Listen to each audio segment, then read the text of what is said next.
Então já chegou a Emily, Fabiana, Isabel, Caroline, Milena, Mirielle e Hanna.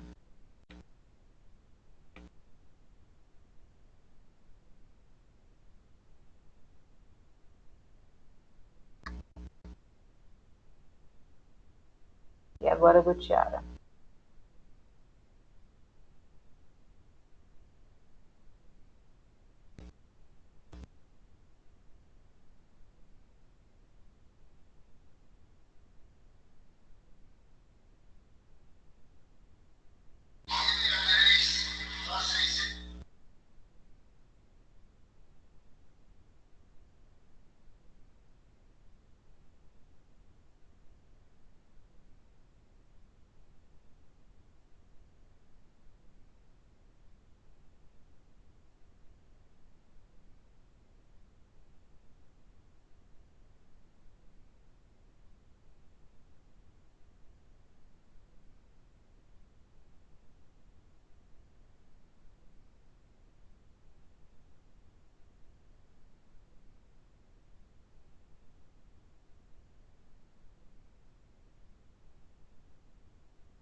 Hoje vocês só vão ter desenho bonito. Eu não fiz nenhum para vocês, viu?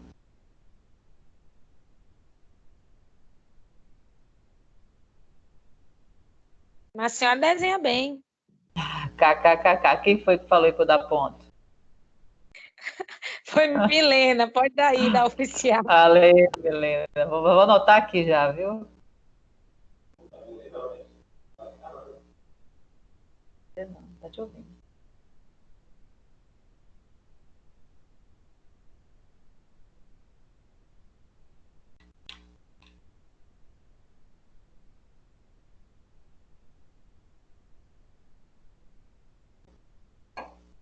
Eu acho que os 11 de toda semana já chegaram, né? Vamos começar então.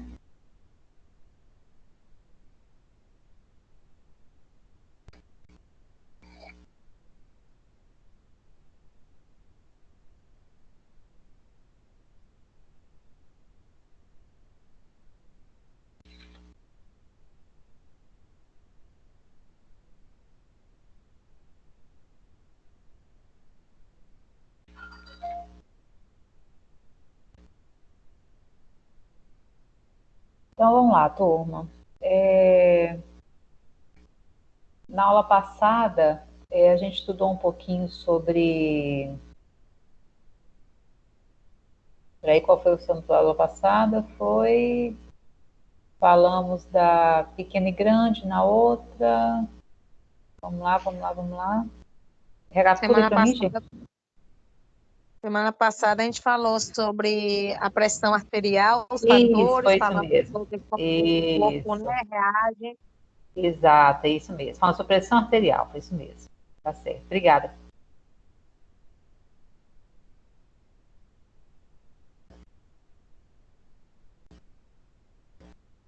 Entrando mais alguém aqui, só mais um minutinho, tá?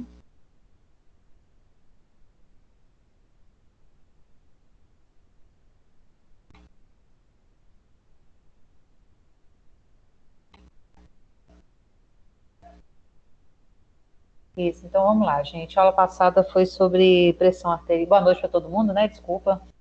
A aula passada foi então sobre pressão arterial. A gente discutiu um pouquinho as causas, o que que era essa pressão diastólica, o que que é pressão sistólica. E falamos um pouquinho a respeito de fármacos, né, que agem nessa questão da hipertensão. E hoje a gente vai falar um pouquinho, para poder fechar o assunto de cardio, sobre as patologias do sistema cardiovascular. Algumas, né, que algumas a gente já falou durante as aulas que a gente teve até aqui. E falta falar de mais algumas, né? Grande parte do que a gente vai discutir aqui hoje, eu já falei também nas aulas anteriores, quando eu dei exemplo para vocês, né? Quando eu quis exemplificar alguns questionamentos que eu fiz durante as aulas. E hoje a gente vai tentar se aprofundar um pouquinho mais em algumas coisas relacionadas a essas patologias, né? E primeiro eu queria começar falando para vocês a respeito, deixa eu só colocar no slide o desenho que eu quero, tá? Só um minutinho. Isso. Peraí, tem mais um que eu quero aqui. Beleza. Então, olha só, esse, mais ou menos parecido com isso, eu desenhei para vocês na aula passada, quando a gente viu artérias e veias, não é isso? A gente vai ter que recapitular um pouquinho para vocês entenderem o que é uma trombose, o que é uma trombose arterial, o que é uma trombose venosa, quais são os fatores de risco que te predispõem a uma e outra, tá? E você entender o porquê da embolia pulmonar quando você tem uma trombose venosa. Então, você tem que entender um pouquinho esse desenho aqui que eu coloquei para vocês. Então, a primeira coisa, gente, parte vermelha do desenho. Isso aqui, né, vocês devem lembrar que a gente falou sobre a artéria aorta, e a partir dela, a gente tem origem... Pode falar, Isabel. Não está aparecendo nada aqui para mim, não, professora. Não tá, não? Para mais alguém não está aparecendo, gente? Vocês estão vendo aí dois vasos, um vermelho e um azul? Tá vendo? Isabel, deve ser a sua internet. Estão vendo, né? Sério? Então, olha só, você vai sair, Isabel, você sai e entra de novo. Faz isso aí que eu te aguardo, tá? Certo. Vai lá.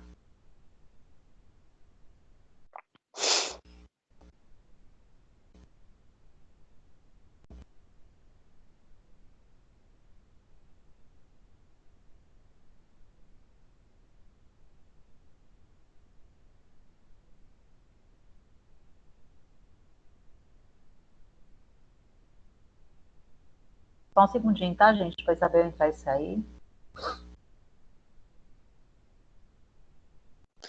Tá aparecendo agora. Tá aparecendo? Ótimo, beleza, então. Então, olha só.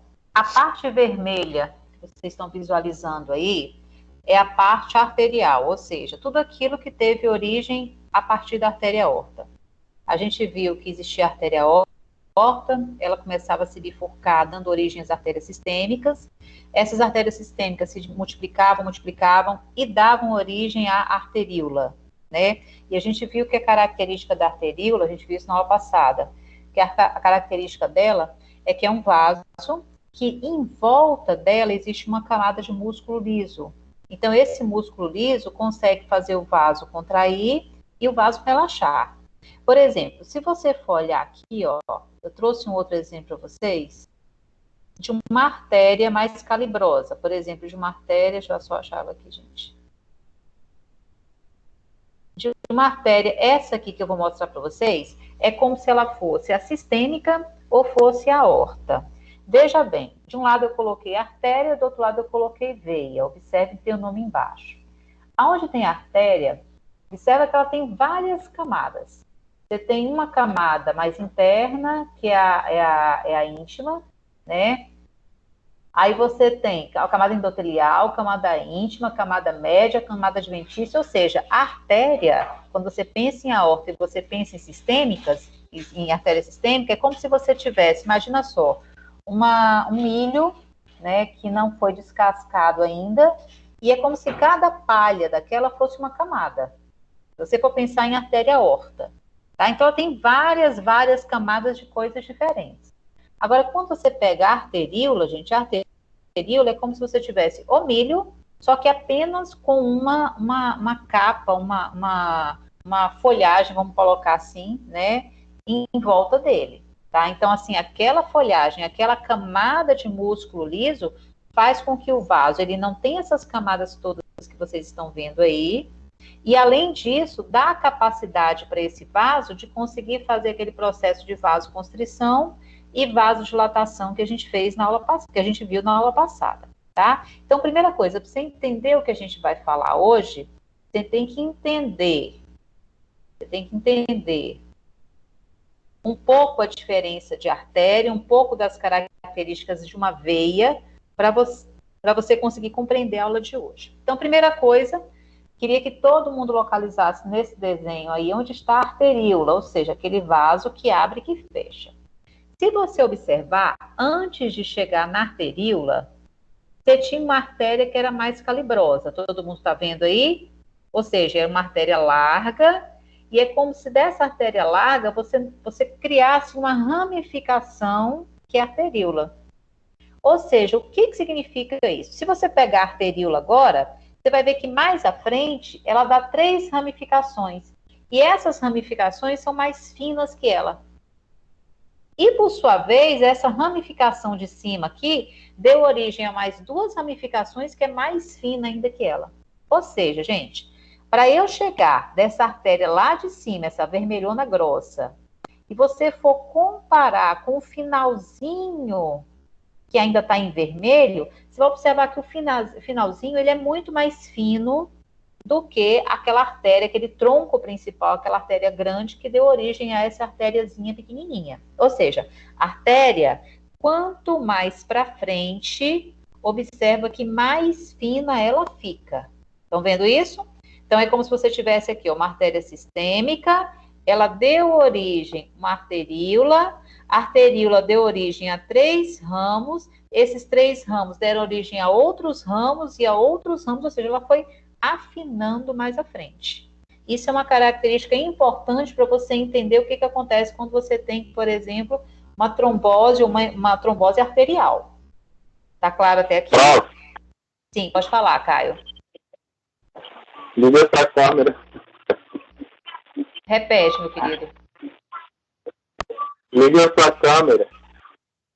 Ligar minha câmera? Tá ligada, meu anjo. Você não tá me vendo, não? Quem tá me vendo, gente? Eu não. Ninguém tá me vendo? Eu não, mas para mim nunca aparece mesmo. Para mim sempre só aparece o slide. Que acontece? Quando é computador, Também você não tô consegue... vendo, não. Quando quem tá me vendo aí quem tá assistindo no computador a aula, gente? Eu. Quem tá no computador consegue me ver? Não. Também não? Uai, Nunca consegui, professora. Todas essas aulas e eu nunca eu toda arrumadona, fazendo caras e bocas aqui para vocês nada. Só vejo Pode falar. Slides. Só vejo slide? Eu não consigo ver sua imagem. Sim, em todas as aulas eu só vejo o slide, não vejo você, não. Vixe, você deve estar morrendo de saudade de mim, então, hein? Eu te vejo. Quem me vê? Eu Quem me vejo vê? você no celular. Tá de oncinha. De oncinha. Toda Peraí. blogueirinha. Agora eu tô vendo. Ah, o que vocês fizeram para me ver aí, quem tá me vendo? Eu te vejo toda vez. Toda vez? Pois Eu é. não vejo, Eu não. tô vendo. Então é alguma coisa no celular de vocês aí. Não, agora O meu é no Nada. computador, professora. Eu não vejo também, não.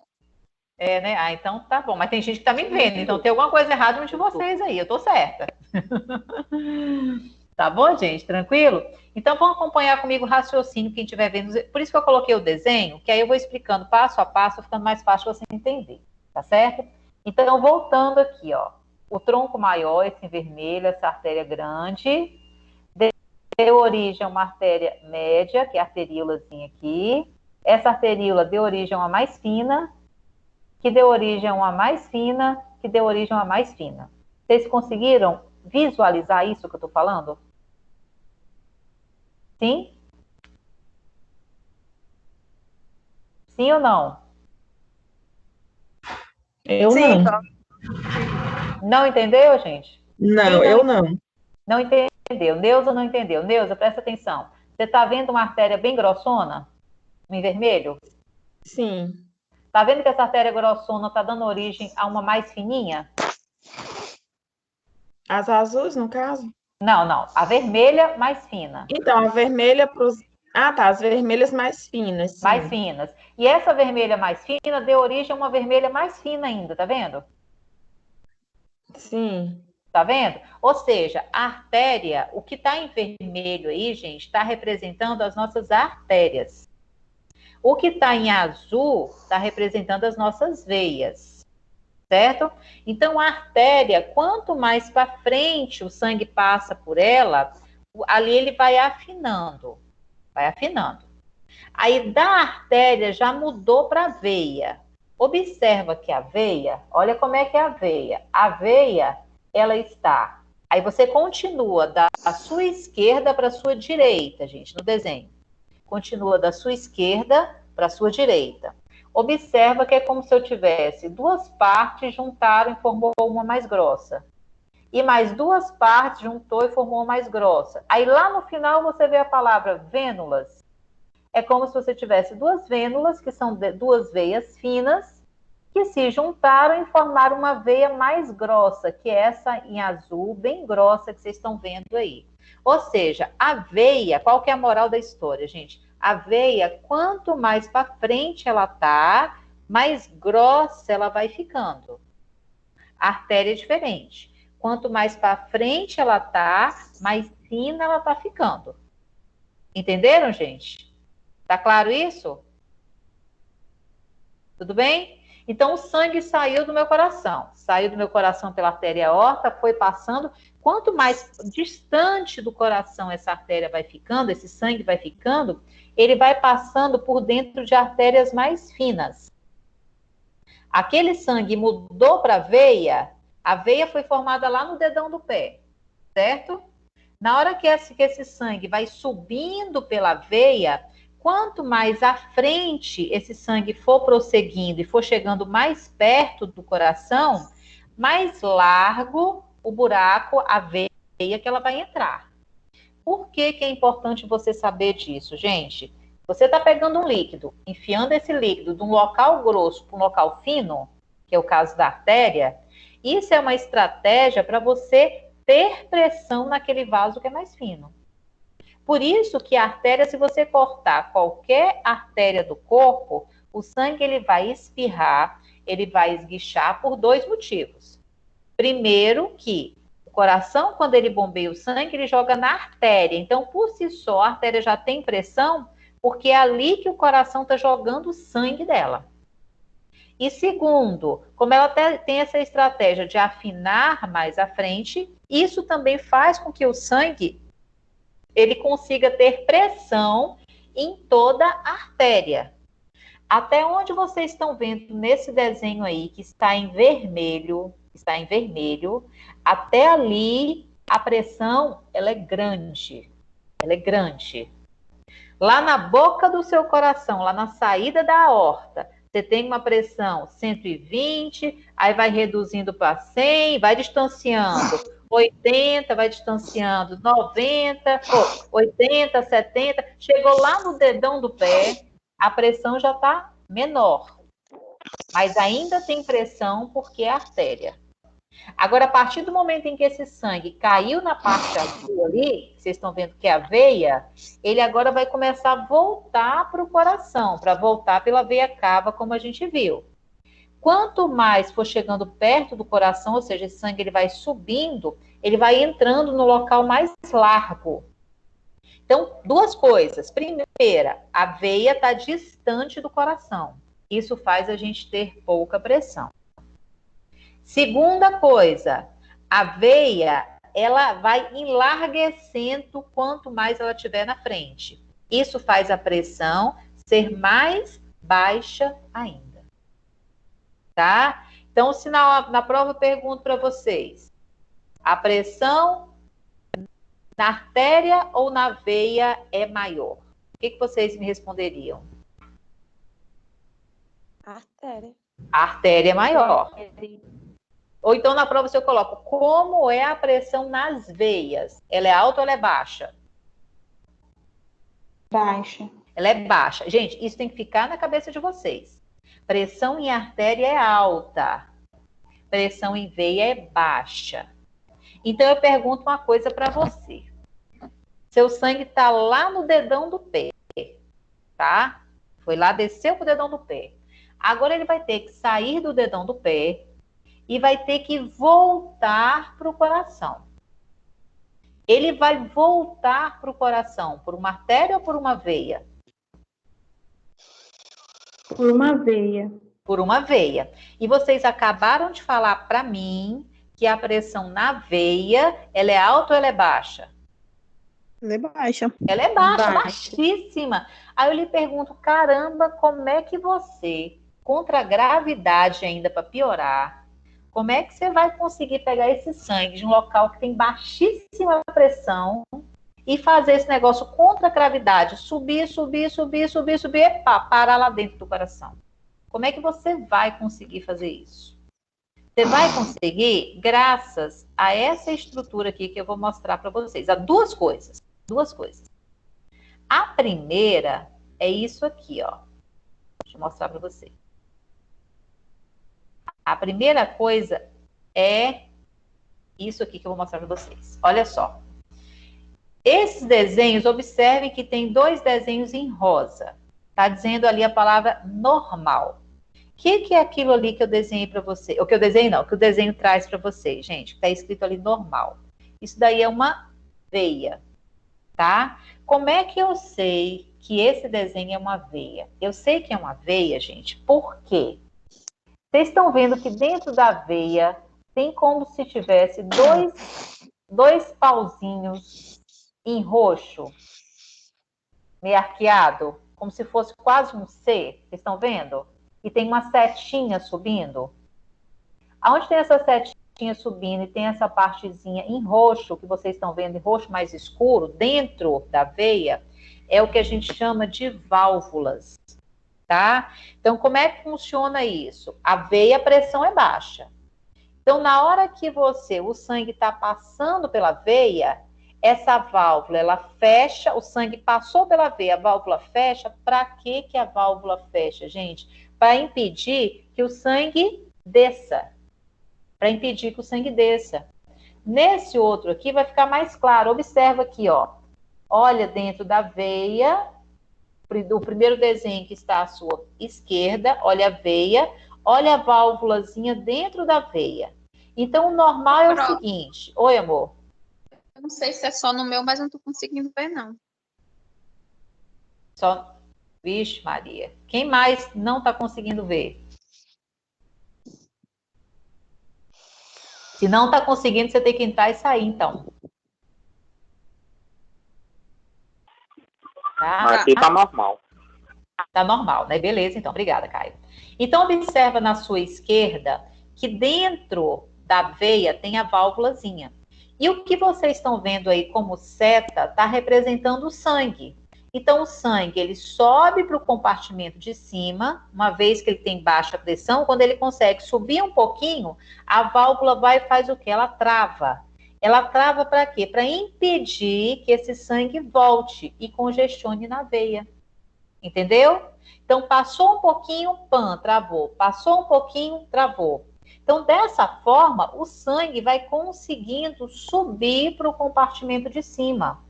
Só que só isso não é suficiente, gente. Eu falo para vocês uma coisa. A gente tem 2 corações. A gente tem um coração, esse que vocês estudaram comigo, que está lá na região, né? Na região do mediastino, levemente voltado para a esquerda, né? Vocês viram esse coração. Só que a gente tem um outro coração que está, sabe aonde, gente? Na nossa panturrilha. A nossa panturrilha, ela funciona como se fosse um segundo coração. Por que um segundo coração? A gente viu que o coração ele tem a função de bomba, ou seja, ele gera uma pressão e desloca esse sangue para uma outra região. Então, se você observar, esses 2 desenhos que eu trouxe aqui para vocês, o que vocês estão vendo em azul, tá? Representa o vaso sanguíneo. Dentro do vaso sanguíneo, vocês estão vendo as válvulazinhas ali que impedem o sangue de passar. Em volta, isso que vocês estão vendo em vermelho é a nossa panturrilha, nossa musculatura de uma forma geral. Toda vez que a musculatura da panturrilha ela contrai, ou seja, quando você caminha, por exemplo, acontece o quê? Acontece o que vocês estão vendo do lado direito da tela. O músculo da panturrilha ele fica grande, ele contrai a veia, ele faz pressão dentro da veia e esse sangue sobe. Ou seja, à medida que você vai bombeando, a musculatura da panturrilha, ela vai bombeando esse sangue, você vai conseguindo jogar esse sangue para cima, vem a válvula e trava. Musculatura contraiu, joga o sangue para cima, a válvula vem e trava. Então, desse jeito, você vai, uma vez que a gente viu que a veia tem pouquíssima pressão, é a estratégia que você tem de jogar o sangue para cima, para cima, para cima, impedir que esse sangue retorne. Você já deve ter tido a experiência, gente, quando você, por exemplo, você vai fazer uma caminhada, tá? Quando você vai fazer uma caminhada, você põe os braços para baixo e começa a caminhar. Você já observou que mais ou menos depois de uma meia hora de caminhada, o que você começa a sentir, o que começa a acontecer com as suas mãos? Quando você começa a caminhar, chega um tempo de caminhada, o que você vai sentindo que vai acontecendo com a sua mão? Eu vou sentindo dormência. Dormência, né? Você sente que a mão está inchada, não é não, Milena? Parece que a mão está inchada, parece que vai ficando dormente. Aí eu te pergunto, isso, aí instintivamente, o que você faz nessa situação, Milena? Eu continuo caminhando, no meio. Beleza, tá. Alguém faz alguma coisa diferente com a mão quando você começa a sentir que a mão está inchada? Você movimenta para ter contração, né? Perfeito. Você às vezes coloca a mão para cima e começa a movimentar os dedos para quê? Para que você, ao movimentar a musculatura das mãos, por exemplo, ela vá bombeando aquele sangue que está aprisionado nas mãos, porque você não está movimentando a mão, você está movimentando o braço, a mão está ali parada. Então o sangue, ele sai do coração, ele desce para o seu braço, pela artéria, e ele tem dificuldade em subir de volta. Então, por isso, quando você começa a fazer uma caminhada, a mão vai começando a inchar, porque o sangue vai ter dificuldade em voltar, porque a musculatura da mão está parada. Então, instintivamente, a gente faz igual a panturrilha faz. Você começa a contrair a musculatura das mãos para ver se ela bombeia o sangue de volta para o seu coração. Isso é uma coisa que a gente faz instintivamente, tá? Então, assim, qual que é a função dos músculos para o nosso sistema circulatório? Os músculos, em geral, principalmente a musculatura da panturrilha... Fala, amor. Você falou que quando a gente faz caminhada, parece que a mão incha, não é? Uhum. E por que no frio parece que... como é que fala? Esqueci a palavra que dá. Parece que diminui a mão. A mão diminui? Na verdade, no frio, o que acontece no frio? O Wellington, a gente faz o processo, quando o tempo está mais frio, é normal que os vasos contraiam, entendeu? Então, quando os vasos contraem, você tende a reduzir um pouco o fluxo sanguíneo para o local, entendeu? Então, é mais comum que a gente fique mais inchado, né, no calor, que é quando os vasos dilatam, as arteríolas dilatam, levam mais sangue para a veia, do que no frio. No frio, a tendência é ela contrair, ela fazer vasoconstrição. Então, essa sensação de inchaço, ela reduz mais no frio. Entendeu? Não é por causa da caminhada ou não. Eu dei o exemplo da caminhada para explicar uma situação que você está com o braço para baixo, o coração está bombeando muito sangue e você não está, às vezes, com a mão, você está, por estar com a mão parada, você não está bombeando para que o sangue retorne para o seu coração. Tá? Então, por isso que ela começa a inchar. Mas no frio, a tendência é que a gente que a gente acaba inchando menos por causa desse processo de vasoconstrição. Tá certo? Então, gente, a gente, na verdade, tem duas estratégias para fazer a pressão nas nossas veias aumentarem. Quais são essas duas estratégias que a gente tem? A primeira delas, as válvulas, são as válvulas que mantêm o sangue que você jogou para cima no lugar, ele impede que o sangue desça pela veia. E a segunda coisa que impede, né, que facilita a movimentação do sangue nas veias, é o trabalho da nossa musculatura. Quando a musculatura trabalha, ela comprime a veia, você aumenta a pressão dentro da veia e com isso fica fácil do sangue da gente circular. Tá claro, gente? Tudo bem até aqui? Então é por isso que o exercício físico é recomendado? Por isso que o exercício físico é recomendado, principalmente, igual, por exemplo, você quer ver uma situação, Milena? A pessoa, às vezes, ela tem uma tendência a ter varizes. Você deve ter ouvido falar a vida inteira que o salto, que a caminhada, que a escada são vilões. Já ouviu falar? Eles não são vilões. Eles são os mocinhos. Tá? Agora, olha só, por que eles são os mocinhos? Porque quando você está caminhando, que você está subindo uma escada, etc e tal, você está fazendo a musculatura contrair para jogar o sangue que está na veia para cima, para passar direto com aquele sangue. Certo? Agora, outra coisa é você ficar em pé, parado, quieto. Pessoa que trabalha o dia inteiro parada. Você imagina, você está em pé, parado o dia inteiro. O sangue desce pela sua perna. Na hora dele subir, a musculatura está ali, parada. Você não está andando, você não está bombeando. Então, por ação da gravidade, ela vai ter essa dificuldade em subir. Por quê? Porque você está contando apenas com a boa vontade das válvulas do interior da veia. Você não está contando com a ação da musculatura. Agora, quando você está andando, que você está movimentando, que você está subindo uma escada, aí você está trabalhando essa musculatura. Então, isso facilita o nosso retorno venoso. Qual é o problema, gente, da gente não ter um bom retorno venoso? Se você não tem um bom retorno venoso, qual é a comparação que você faria com esses dois desenhos aqui? Do teu lado esquerdo e do seu lado direito. Qual a comparação? Olhando assim pelo que eu expliquei, o que você acha que aconteceu com o desenho do lado direito? Alguém poderia fazer uma avaliação para mim?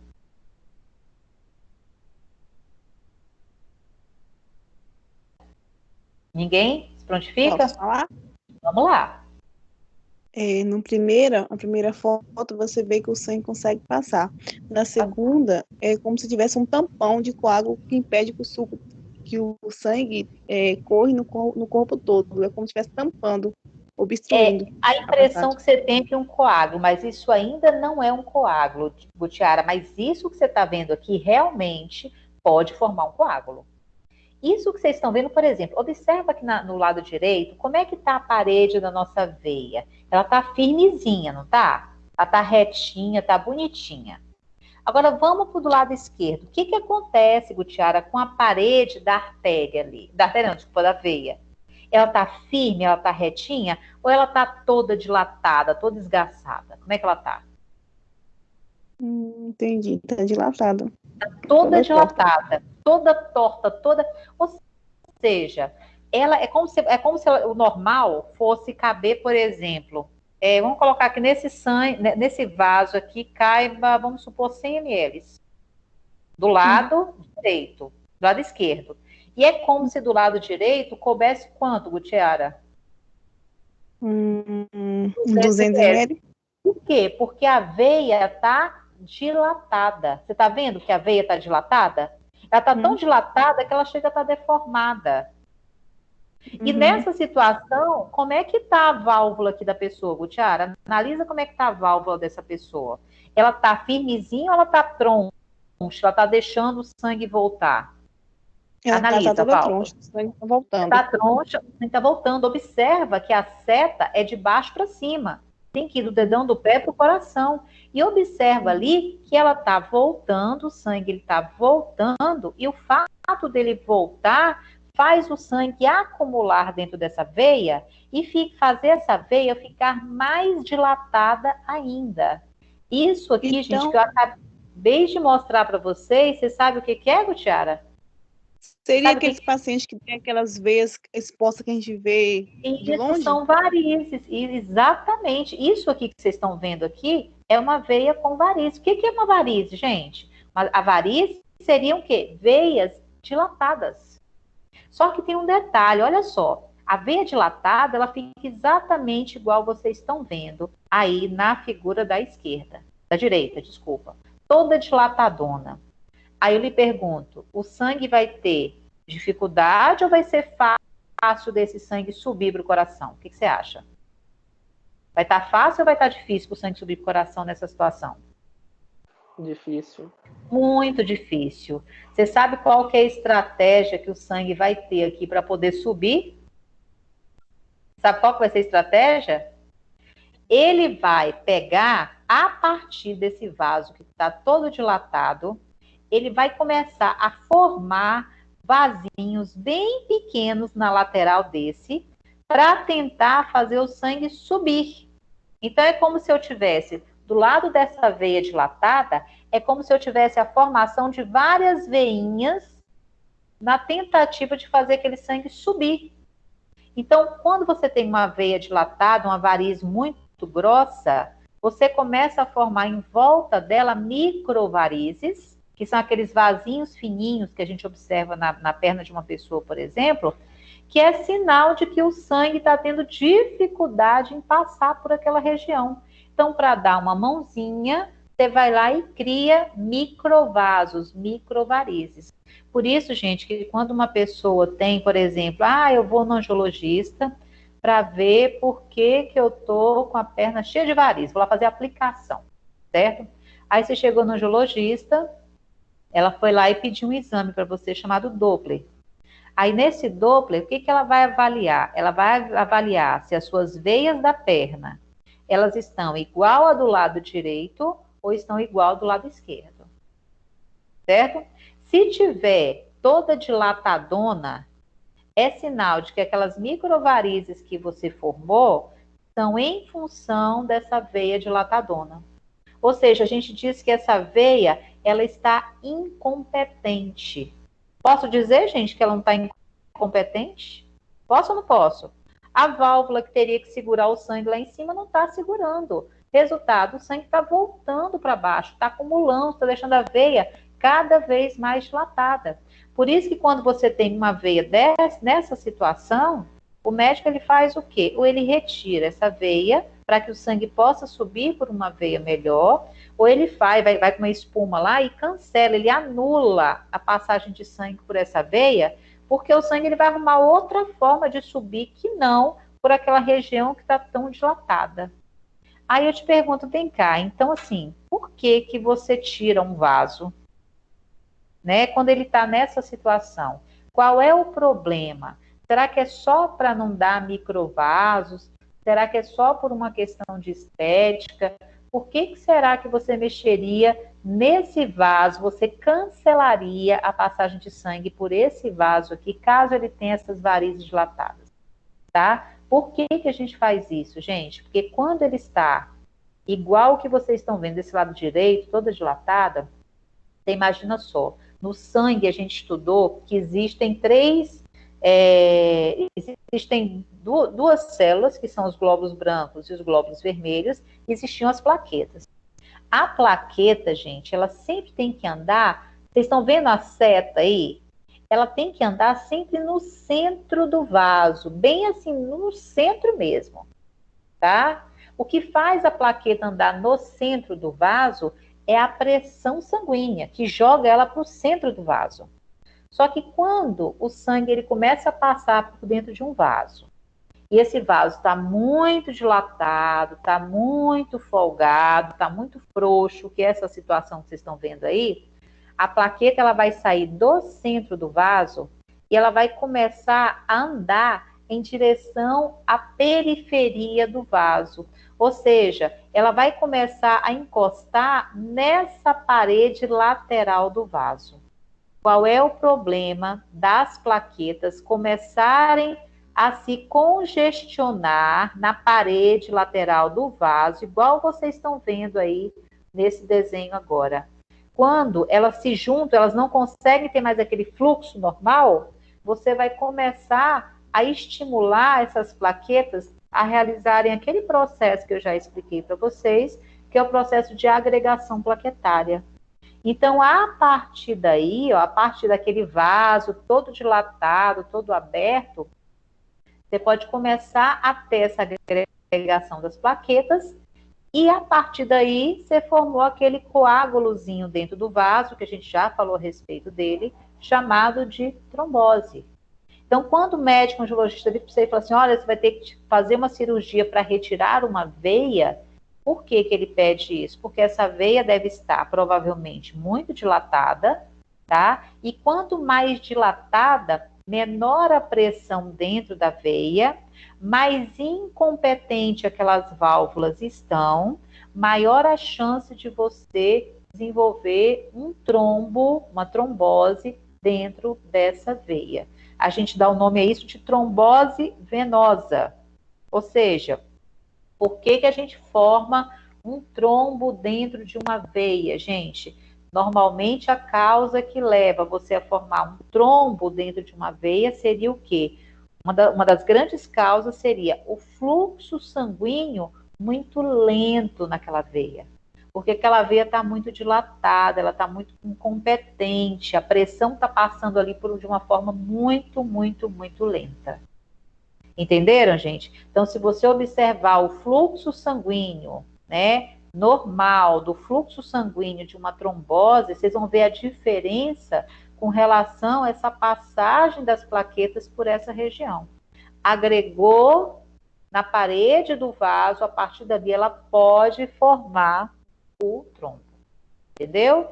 Então, aqui, ó, veia normal, veia dilatada, válvula incompetente, grande chance de você formar uma trombose dentro desse vaso, tá? Por isso, gente, pode falar, meu amor. Primeiro, tem uma colega aí que está querendo entrar para a senhora aceitar ela. Será que ela está no lugar certo? Porque eu não estou achando, ela não apareceu para mim, não, Flor. Ah, não? Pede para ela, ó. Não apareceu aqui, não. Pede para ela, por gentileza. Na AMAN apareceu. Ela deve ter entrado em outra reunião lá, que tem 2 reuniões minhas. Pede para ela poder. Pede aí. Deixa eu perguntar para a senhora: a varizes é hereditária? Tem a questão hereditária. Tem a questão hereditária que é muito forte, questão genética. Porque, por exemplo, essas válvulas ali, ó, tem pessoas que têm muitas varizes, porque as válvulas, às vezes ela tem até um trabalho muscular bom, né? Ela tem até a veia com uma largura até boa, só que às vezes, por questão, né, genética mesmo, a válvula dessa pessoa, do interior da veia, é muito fraca. Ela é muito incompetente. Então, quando ela não trava, o sangue volta, e à medida que ele vai voltando, ele vai tornando as veias mais largas, né? Então, assim, é muito comum, às vezes, você pegar a família que ela, praticamente toda ela tem varizes, é muito comum, viu? Quem foi que perguntou isso? Que foi o Gutiara? Eu que minha mãe tem, entendeu? E aí eu tenho medo de ter. Então, assim, qual é o conselho que eu lhe dou, Milena? Já começa a fazer uma atividade. Lógico, assim, você pegar uma atividade de impacto, né? Não é um impacto muito violento, aí não estou falando desse tipo de contração, mas uma caminhada, alguma coisa assim, é interessante você fazer. E quando, por exemplo, gente, uma pessoa usa aquela meia elástica, meia Kendall, de acordo com o que a gente estudou aqui, o que você acha que a meia faria para essa veia? O que você acha? Como é que você acha que a meia ajudaria nesse processo? Aquelas meias Kendall, por exemplo. Ela vai contrair também. Ela vai comprimir o vaso de fora para dentro.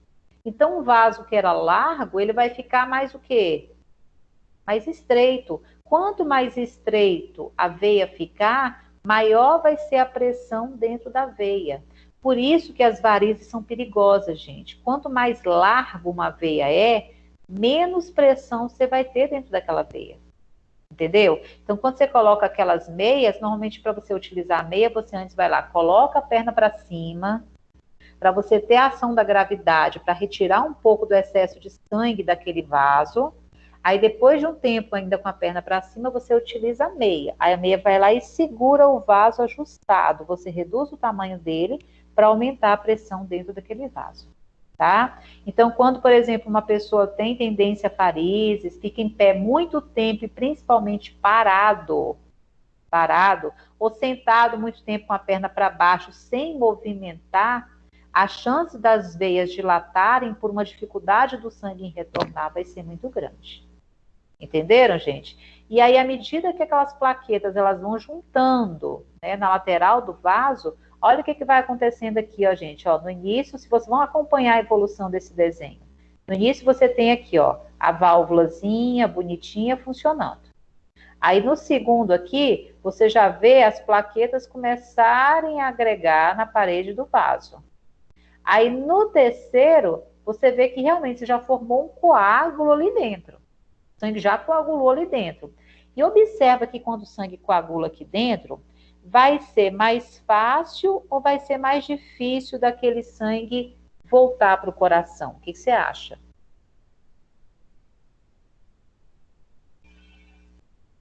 Vamos imaginar uma pessoa que tem trombose, o que ela vai sentir, tá? Vamos pegar o desenho número 3 ali.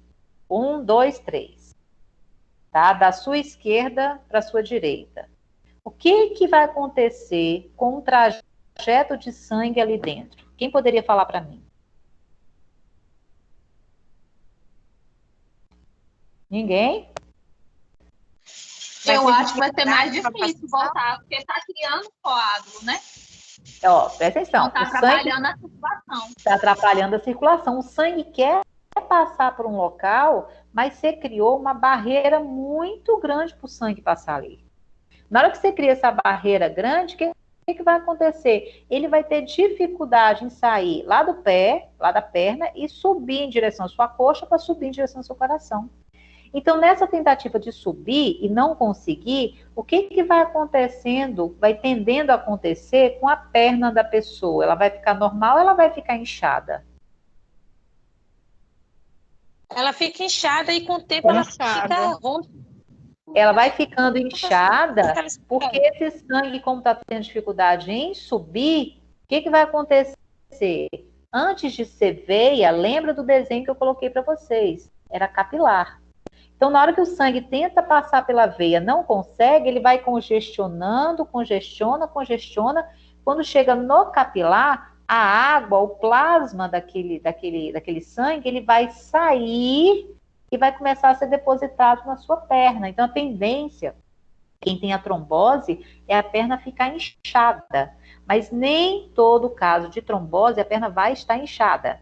Na fase inicial, às vezes não. Às vezes sim, às vezes não, tá? Então, esse inchaço que pode aparecer, ele se dá essa tentativa do sangue em passar pela veia, não conseguir, e esse líquido do sangue extravasar pela perna.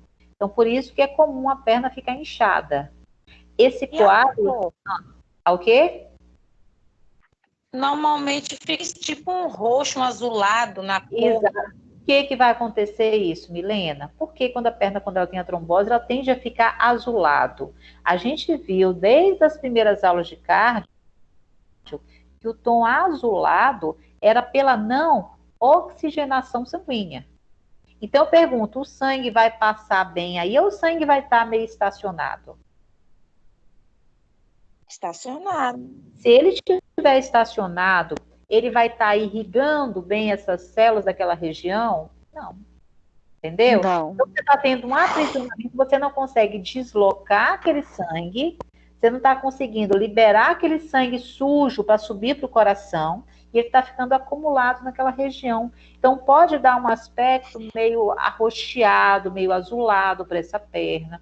Tudo isso, gente, quando você vê um membro azulado, arroxeado, significa que não está acontecendo a oxigenação, a troca de sangue naquele tecido. Entendeu? Aquela história de deixar o sangue com CO2, receber o sangue. Lembra aquela troca? Dar o sangue limpo para receber o sujo e jogar de volta para o coração para voltar para o pulmão? Isso não está acontecendo, você não está fazendo a troca. O sangue está estacionado ali. E aí, à medida que você vai evoluindo, gente, com esse coágulo dentro do vaso, tendo essa dificuldade do sangue em circular, outra coisa que vai surgindo também é dor, tá? Às vezes o paciente ele sente muita dor por causa disso.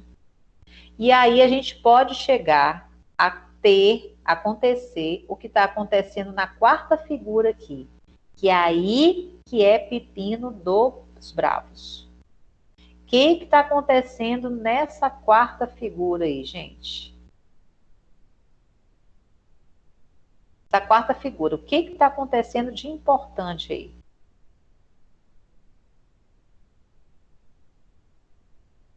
Quem poderia falar para mim? Qual é o perigo de você... Como se o significado está voltando para o É como lugar? o trombo, um pedaço do trombo, ele fez o quê, Milena? Ele deslocou. Tá vendo? Ele deslocou e ele vai fazer o que agora, Milena? Ele vai começar a viajar pelo seu sistema circulatório. Não é verdade? É verdade. Gente, aí é o maior pepino que você pode arrumar quando você tem uma trombose. Quando você desloca esse pedacinho desse coágulo, igual vocês estão vendo aqui, e ele começa a subir em direção ao seu coração, aí você tem que lembrar da pequena e grande circulação. A gente viu que o sangue que vem da perna, ele vai subindo, subindo, vai para a veia cava, vai para o átrio direito, passa pelo ventrículo direito, sai pela artéria pulmonar, e aonde que esse toloquinho aqui vai parar, gente? Saiu lá da perna, subiu para o coração, passou por dentro do seu coração e vai em direção à artéria pulmonar. Aonde que esse pedaço de coágulo vai parar, gente? Vai para as veias. Vai acontecer entupimento. Entupimento aonde? Quero saber aonde que ele vai entupir. Olha só, gente, olha aqui. Por isso que Lá no pulmão. Exatamente. Quer ver? Deixa eu mostrar uma coisa para vocês, ó. Melhor, deixa eu mostrar de cá que fica melhor. Olha aqui. Estão vendo em verde aí? Do lado da artéria, da veia? Tem a veia saindo de baixo, aí tem os pontilhados em verde aí, ó. Subiu, subiu. Ó, vamos dizer que lá na perna você formou o trombo. O trombo deslocou, certo? Aí acompanha esse verdinho que vocês estão vendo pontilhado aí na perna da pessoa. Vai subir por essa veia, vai subir, subiu pela veia, subiu. Aonde que ele foi parar agora? No coração. Do coração, aonde que esse pedaço de coágulo vai parar? Ele vai sair do coração do lado direito agora e vai em direção aos seus pulmões. Qual é o problema na hora que isso aí chega no seu pulmão, gente? Qual é a merda que tá feita aí? Ele pode obstruir a passagem de sangue pelo pulmão. Se você não deixa sangue chegar no pulmão, você não tem troca gasosa. Estão vendo essa questão do corona, gente, que vocês estão vendo aí? A questão do corona, você tem uma tendência a formar esse coágulo que eu estou falando para vocês, nesses vasos que vão, não da perna para o pulmão, mas nos que estão chegando no pulmão. E na hora que você forma esse coágulo, você obstrui a passagem de sangue para o pulmão. Você não consegue trocar CO2 por O2 no pulmão, ou seja, não vai adiantar, você não vai conseguir melhor, você vai respirar, mas aquele oxigênio não vai oxigenar seu sangue. A pessoa vai morrer por falta de oxigenação. Isso a gente dá o nome de tromboembolia pulmonar. Ou seja, o trombo saiu da perna, ele deslocou, ou seja, ele embolizou e foi parar no seu pulmão. Chegou no pulmão, entupiu a passagem de sangue por ali, o sangue não entra e a pessoa morre. Ô, Joyce, Ah, é porque minha tia teve isso, então esse assunto para mim ficou bem interessante, né? Aí, no caso, a amputação é nesse último estágio aí que é recomendado? O que acontece? Vamos voltar aqui para o desenho, boa pergunta que você fez.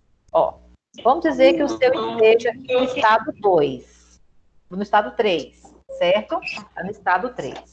O que acontece no estado 3? Você pode ter alguns destinos aqui nesse desenho 3.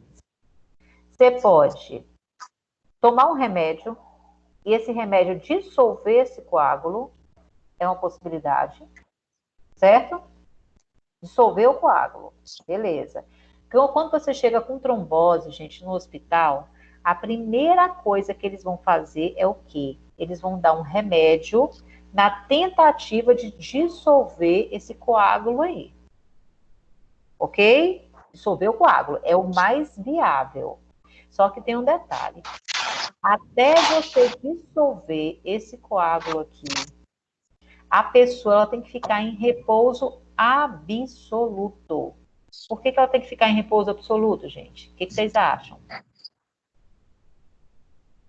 A gente viu que movimentar é bom para evitar o coágulo, não é isso?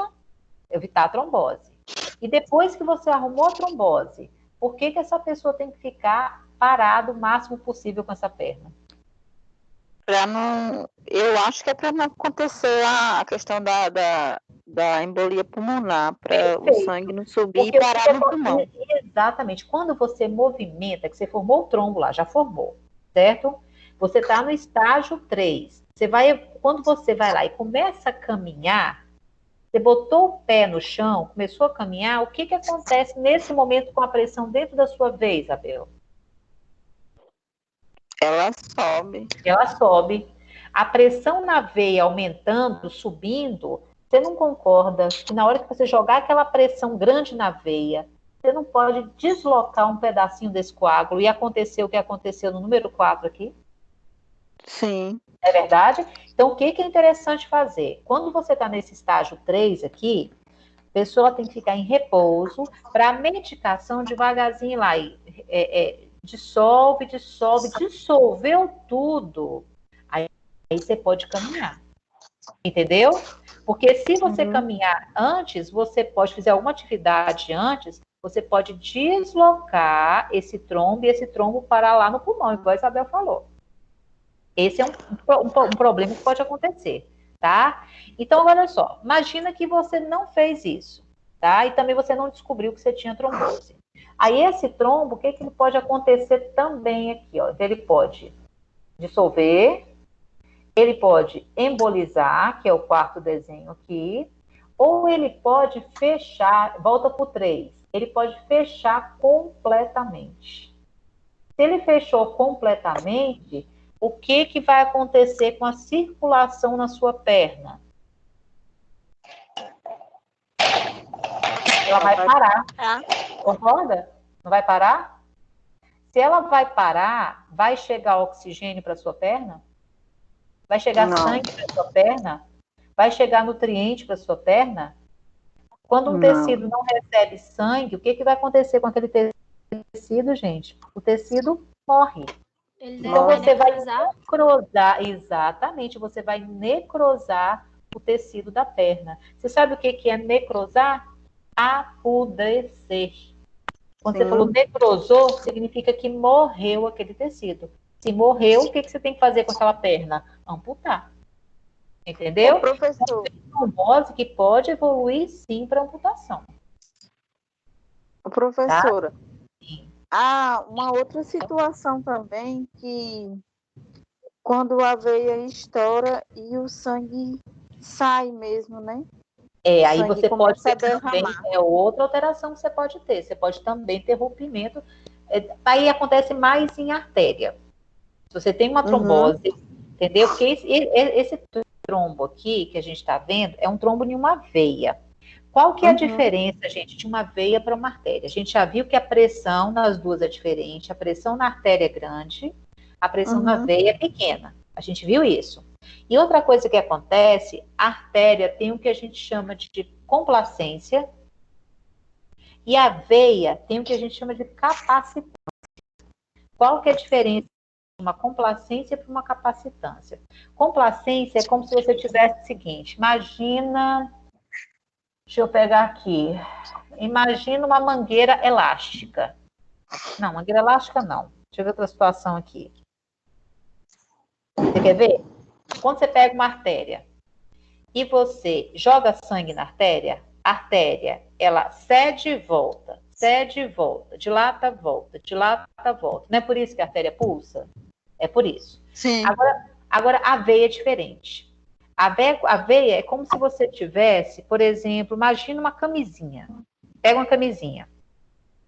Bota um tanto de água na camisinha.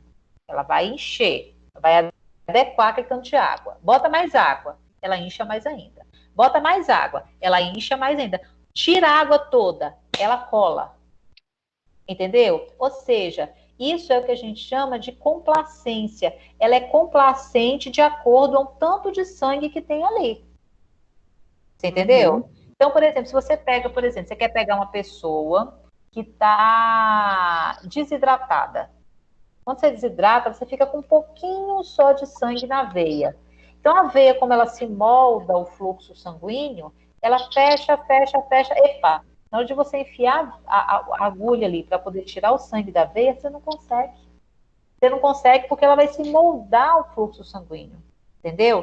Então, essa é a diferença de uma artéria para uma veia. A artéria tem complacência. Ela, se você tirar o sangue de uma artéria todinha, ela vai continuar redondinha.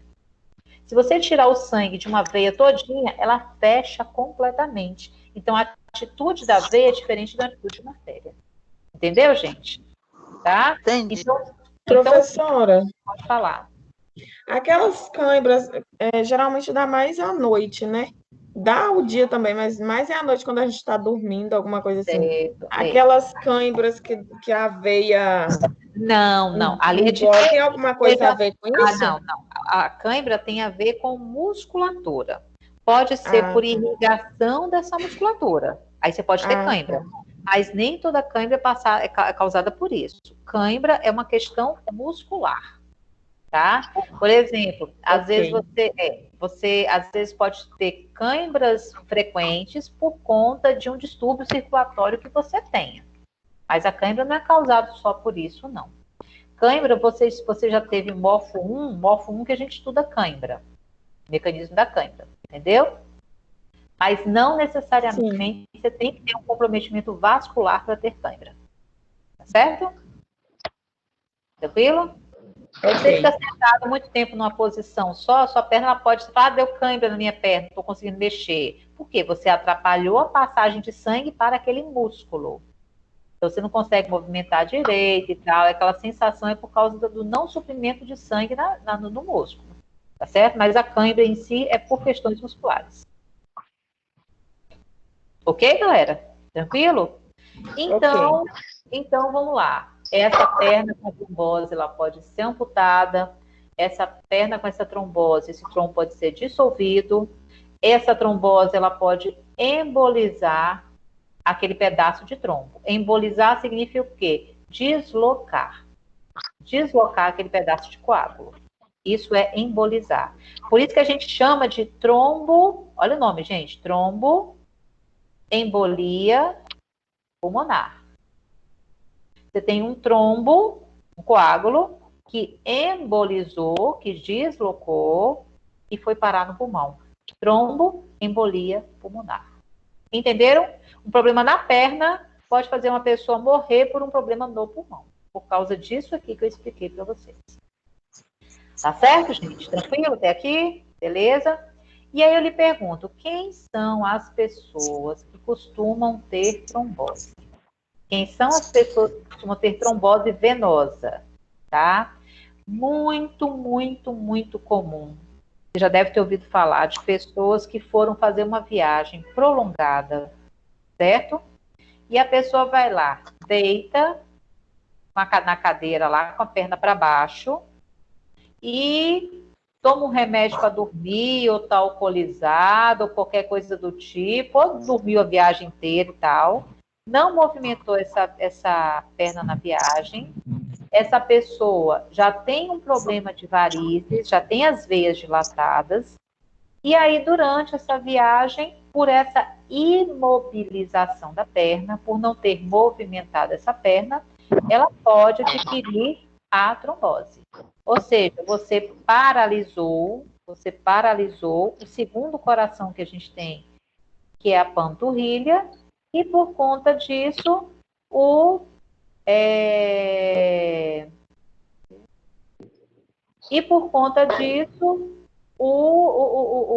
músculo tendo paralisado, a veia, ela não movimentou aquele sangue. Então, a pessoa pode ter uma trombose por causa disso, seria uma causa. Então, uma das causas é imobilização. Ela está presente tanto em viagens prolongadas, gente, quanto, por exemplo, quando uma pessoa vai fazer uma cirurgia, que ela vai ter que ficar sem movimentar muito tempo, uma das coisas que os médicos fazem é o quê? Eles dão um anticoagulante para aquela pessoa, eles aplicam a medicação para diminuir a chance dessa pessoa coagular o sangue na veia e formar o trombo, porque sabe-se que essa pessoa vai ficar imobilizada há muito tempo. Ou quando você faz uma cirurgia muito grande, né, igual, por exemplo, uma cirurgia plástica, uma cirurgia ortopédica, a chance de você formar trombo nessa situação é muito grande. Então, por isso que eles, às vezes, utilizam essas medicações para reduzir a chance de se formar esses trombos. Tá claro, gente? Muito difícil? Tranquilo? Então, se você tem varizes, você pode formar trombos. Se você faz viagem prolongada, se você fica muito tempo imobilizada, né? Tudo isso, altitude, tá certo? Pessoas que vão viajar de avião, por exemplo, né? Se ela já tiver um distúrbio de coagulação, distúrbio vascular, é muito mais comum que ela desenvolva essa trombose. Tá bom, gente? E é mais comum nessas situações que eu estou falando para você, a trombose venosa. Tá certo? Trombose venosa, essa que dá na veia. Veia tem baixa pressão. Até aqui, alguém tem alguma dúvida, quer questionar alguma coisa, quer fazer algum comentário? Tá claro até aqui? Beleza? Ok, então vamos continuar aqui. Então, falamos aqui trombose, falamos sobre embolia. Todo mundo entendeu o que é um êmbolo, gente? Um êmbolo é alguma coisa que está viajando pelo seu sistema circulatório e que pode obstruir a passagem de sangue em um determinado local. Por exemplo, você tem embolia causada por um trombo que deslocou. Mas, às vezes, gente, é comum também, você sabe o que você pode ter viajando no sistema circulatório? Uma bolha de ar. Uma bolha de ar. Você sabe quanto que isso é comum? Em mergulhador. Quem mora de vocês aqui em beira de praia, já deve ter ouvido falar de pessoas que vão mergulhar, né? E aí, na hora de voltar, essa pessoa tem uma embolia pulmonar e morre. O que é isso? Quando você está lá embaixo, baixo mesmo, a pressão é muito grande, a pressão atmosférica é muito grande. Na hora que a pessoa sobe, ela tem que ir subindo aos poucos para adaptar ao corpo essa diferença de pressão. Se ele sobe de vez, ele cria uma diferença de pressão muito grande entre pulmão e sistema circulatório, e ele começa a formar bolhas de ar dentro do sistema circulatório da pessoa. É como se você pegasse, por exemplo, uma garrafa de Coca-Cola e abrisse. Por que ela borbulha? Ela borbulha porque a pressão dentro da garrafa de Coca-Cola é uma, a pressão atmosférica é outra. Então, essa diferença de pressão pode formar bolhas de ar dentro do sistema circulatório. Então, você teria também alguma coisa circulando. Que coisa circulando é essa? Bolha de ar. Então, você chama isso de embolia gasosa, tá? Então, êmbolo, gente, seria o quê? Alguma coisa anormal que está circulando ali. Que pode ser uma placa um trombo, pode ser uma bolha de ar, pode ser um pedaço de bala, pode ser qualquer coisa, tá? Alguma coisa anormal circulando ali. Você chama aquilo de êmbolo, tá? Aquele êmbolo pode obstruir a passagem de sangue em alguma região do nosso corpo, tá certo? Querem fazer algum comentário? Tranquilo? Há um ano atrás, perdi um colega assim, professora. Ele era pescador, e aí aconteceu isso. Ele foi desceu, mergulhado, subiu, já subiu, aí constou e saiu. É isso mesmo. Ele morreu provavelmente por embolia gasosa, que a gente chama, né? Aquele êmbolo, ele pode ter parado no cérebro, pode ter parado em algum local e acaba levando realmente muitas pessoas a óbito, né? Se você for chegar perto, né, de pescadores, pessoal que trabalha mergulhando e tudo, eles sempre vão ter uma história para contar, né, de alguém que foi e não voltou por causa disso. Essa descompressão súbita realmente leva à morte de muitas pessoas. Tá? Tranquilo? Então, gente, o êmbolo, né, ou trombo, né, o trombo é a placa de coágulo, tá?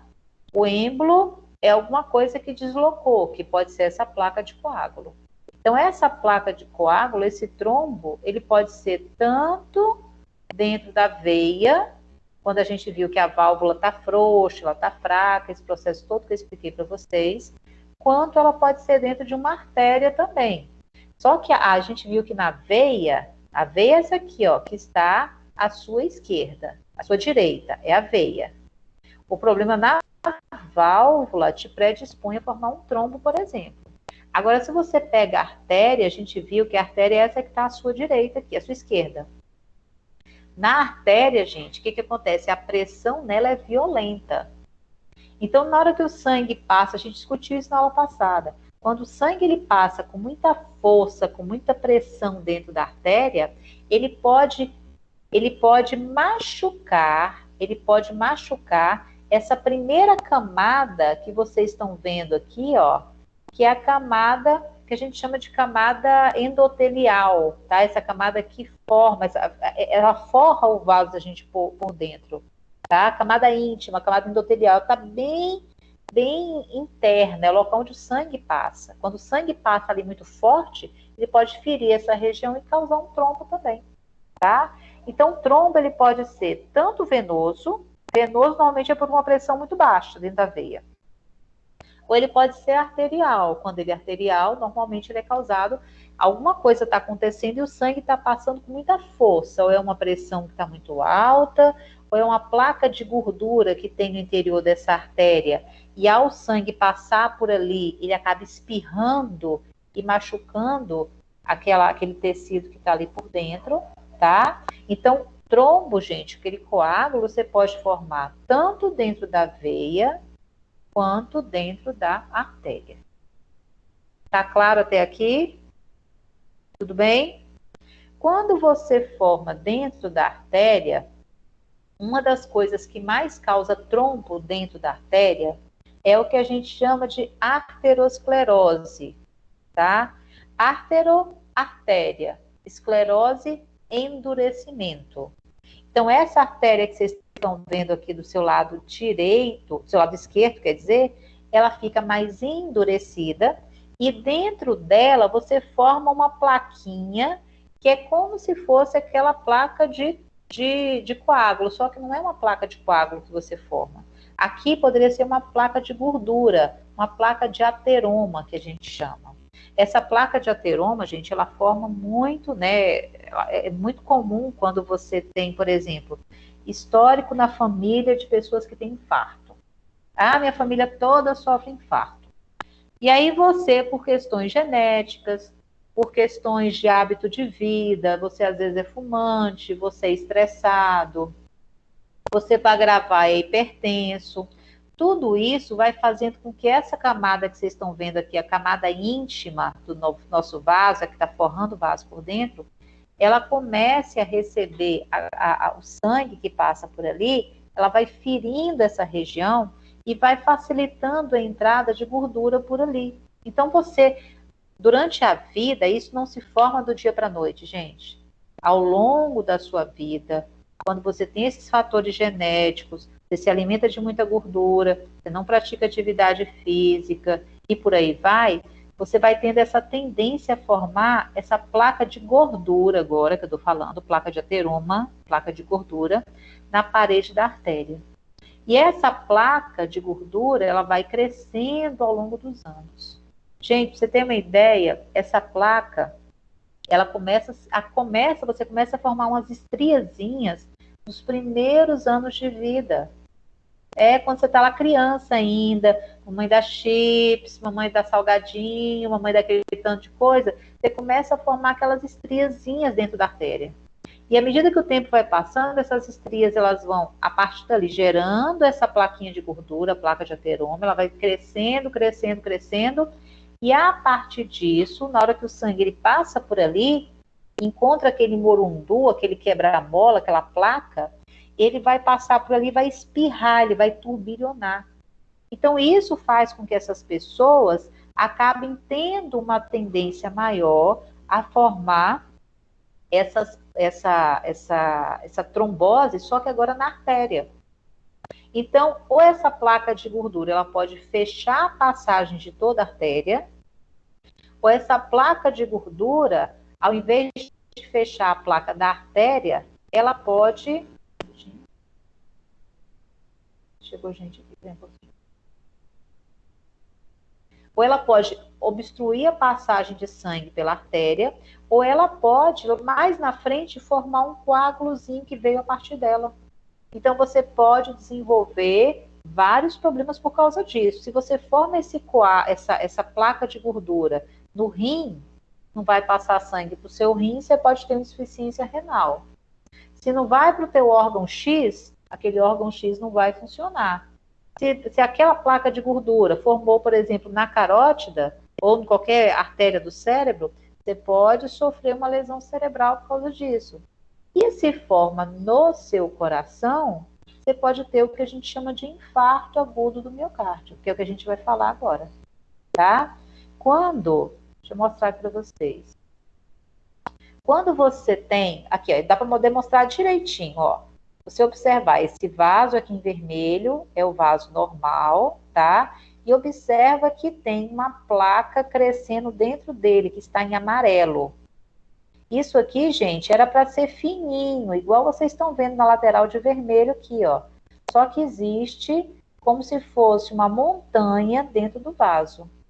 E olha o espaço pequenininho que está dando para o sangue passar por essa artéria, tá? Então, aqui, ela pode ter sido bloqueada ou pela própria placa de gordura ou pela própria placa de ateroma, ou ela foi bloqueada pelo trombo, que às vezes você formou pela placa de ateroma, entendeu? Independente de ser o trombo, independente de ser a própria placa de ateroma, alguma coisa obstruiu a passagem de sangue. E aí, se você for olhar esse coração que está aí do lado, eles pegaram, observa que esse trombo está formado nesse local onde tem um quadradinho aí, ó. Tem um quadradinho em cima do coração. Eles observaram que nessa artéria que nutre o miocárdio, que irriga o miocárdio, ela foi fechada.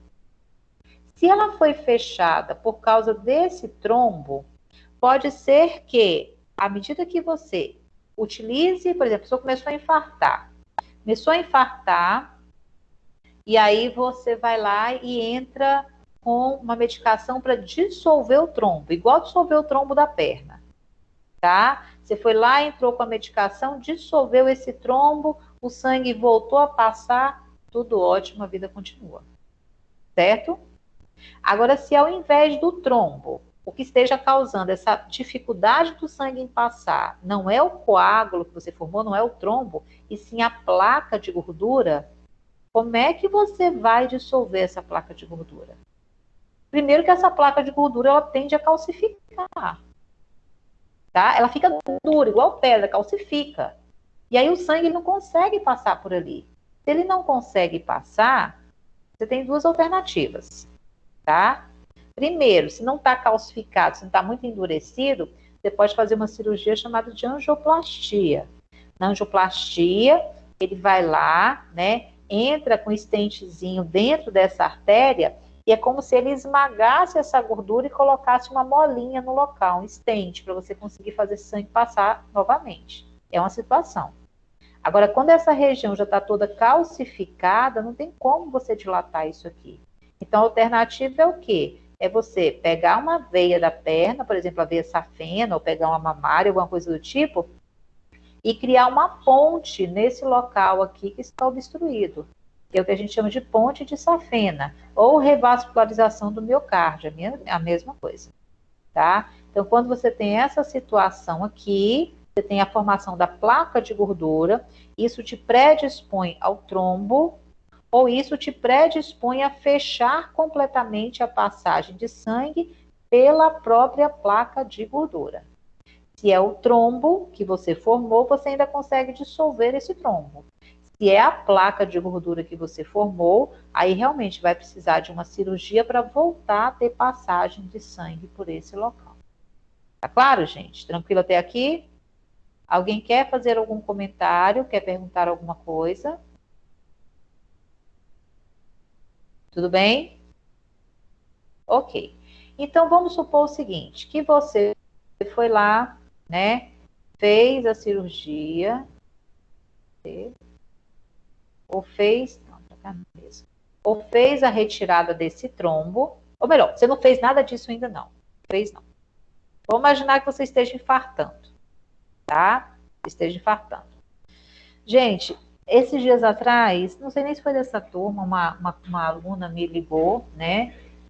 Estava muito preocupada, porque a mãe dela estava, parece que tendo algum problema, né? Com muita dor no peito.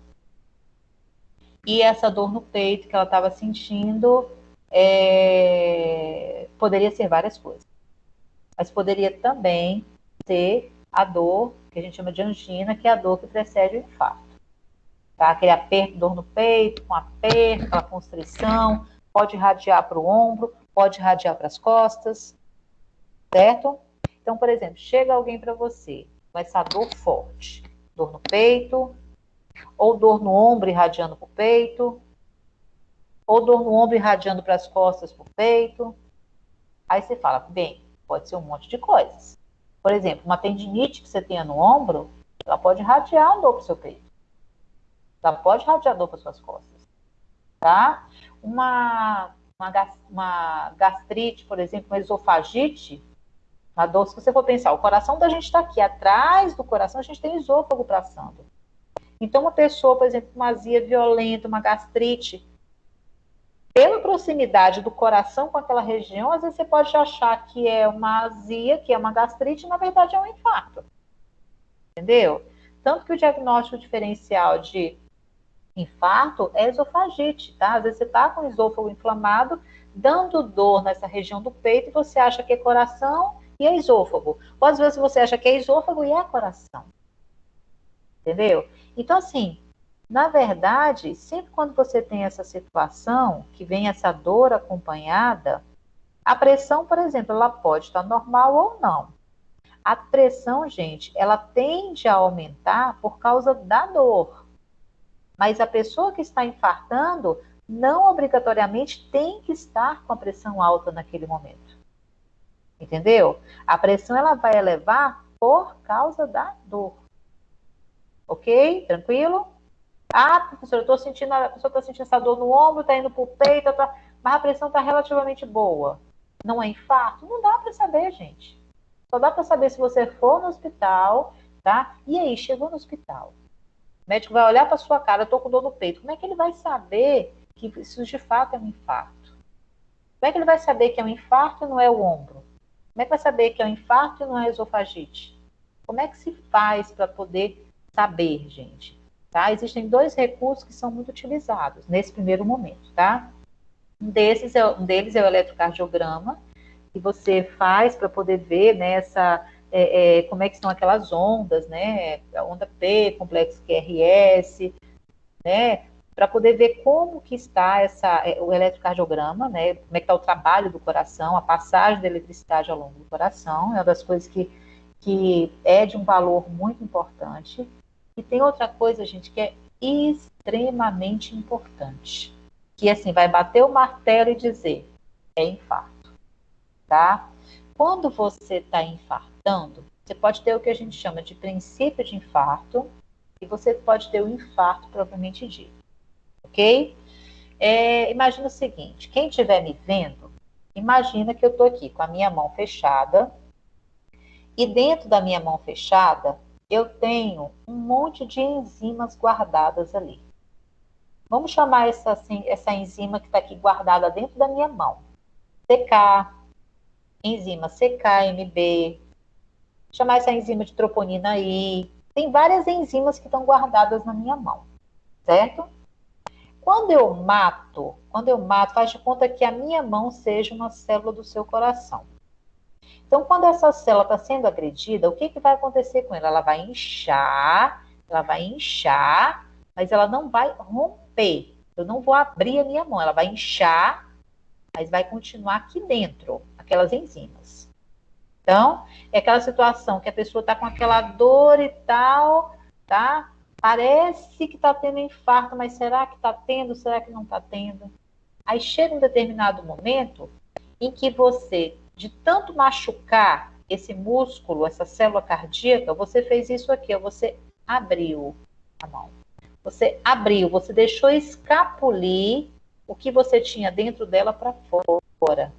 Ou seja, você rompeu, gente, toda vez que você rompe células, especificamente quando você rompe células do músculo cardíaco, o que estava guardado dentro dessas células vão começar a ir para a corrente sanguínea, porque tem sangue passando por ali, e você vai começar a ter um aumento dessas substâncias no sangue, porque antes estava guardado dentro da célula, mas por conta do rompimento dessa célula, aquela substância saiu dali e foi para o sangue. E você vai começar a encontrar substâncias que você antes não encontrava no sangue, agora elas estarão presentes ali.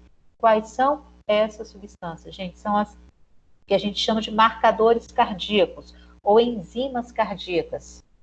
Quando você suspeita que uma pessoa esteja infartando, uma das atitudes que você tem é o quê? É colher o sangue dessa pessoa e procurar essas enzimas cardíacas, procurar esses marcadores cardíacos, tá? Quais marcadores são essas? A enzima CK, TKMB, troponina I, como eu falei, tem várias enzimas que elas ficariam guardadas dentro desse coração, do músculo cardíaco, e se ele rompe, vai ter esse extravasamento, você tem que encontrá-lo na corrente sanguínea, tá? Então, isso é fundamental para poder saber se, de fato, você está tendo uma morte daquelas células. Você só extravasa aquilo quando a célula morre, quando a célula cardíaca morre, tá? Então, o eletrocardiograma ele é extremamente importante nessa fase, só que você ter noção de como é que estão esses marcadores cardíacos, ou seja, a presença dessas enzimas no sangue, te dá também uma percepção se é ou se não é o infarto.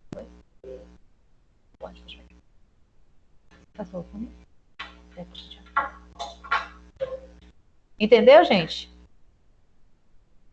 Tá claro aí, gente? Sim ou não? Sim. Sim, tá? Então, assim, para saber, gente, se é ou se não é, para saber se é ou se não é, é dessa forma que você consegue saber se realmente, por exemplo, se for o braço que está doendo, se é o ombro que está doendo, a enzima não vai dar aumentada. Se for uma esofagite, a enzima não vai estar aumentada, tá?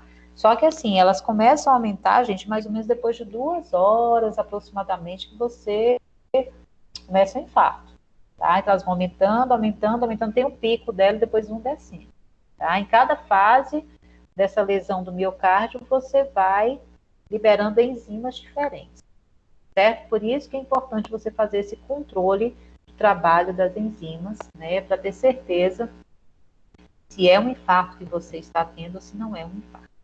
Bom, galera, tranquilo? Então, nós já falamos a respeito. Hoje vocês vão ficar tudo sabido, hein? Aprendendo já sobre trombose, quando a trombose ela é venosa, quando a trombose ela é arterial, não é isso? Vimos o que causa trombose venosa, o que causa trombose arterial. Vimos a questão da embolia, o que é um êmbolo, né? Êmbolo gasoso, êmbolo sólido, que seria um trombo, por exemplo. Vimos a questão da placa de ateroma, como é que é essa placa, né? O que é arteriosclerose, qual a relação dela com o infarto. E tem uma coisa importante, gente, quando uma pessoa ela está infartando, eu falei que é muito comum essa dor no peito.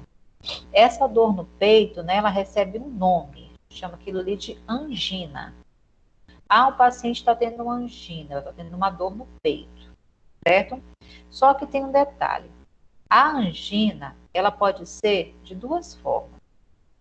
Você pode ter o que a gente chama de angina estável e angina instável. O que seria uma angina estável? Angina estável é o seguinte, a pessoa está ali bem, tranquila, aí de repente ela vai fazer, por exemplo, uma atividade física.